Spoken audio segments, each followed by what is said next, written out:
واضرب لهم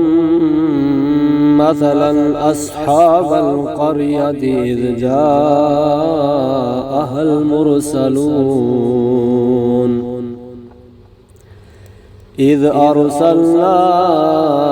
إليهم اثنين فكذبوهما فعززنا بثالث فقالوا إنا إليكم مرسلون قالوا ما أنتم إلا بشر مثلنا وما أنزل الرحمن من شيء إن أنتم إلا تكذبون قالوا ربنا يعلم إنا إليكم لمرسلون وما علينا إلا البلاغ المبين قالوا إنا تطيرنا بكم لئن لم تنتهوا لنرجمنكم وليمسنكم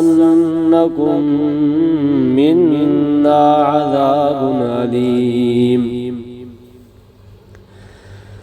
قالوا طائركم معكم أئن ذكرتم بل أنتم قوم مسرفون وجاء من أقصى المدينة رجل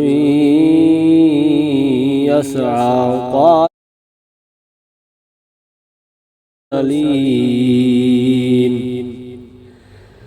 أتبع من لا يسألكم أجرا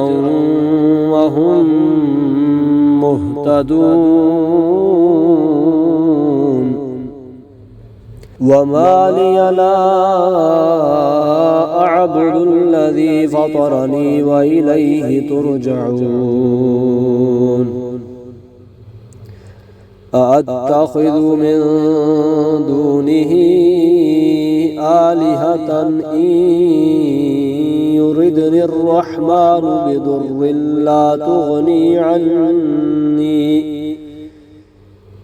بضر لا تغني عني شفاعتهم شيئا ولا ينقذون إني إذا لفي ضلال مبين إني آمنت بربكم فاسمعون قيل ادخل الجنة قال يا ليت قومي يعلمون بما غفر لي ربي وجعلني من المكرمين وما أنزلنا على قومه من بعده من جود من السماء وما كنا منزلين إن كانت إلا صيحة واحدة فإذا هم خامدون يا حسرة على العباد ما يأتيهم من رسول إلا كانوا به يستهزئون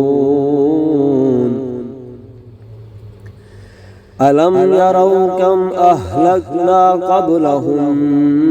من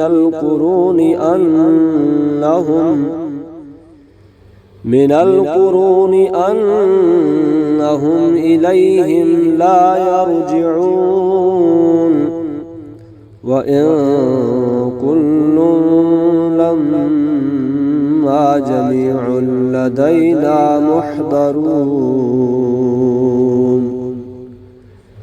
صدق الله الله العظيم.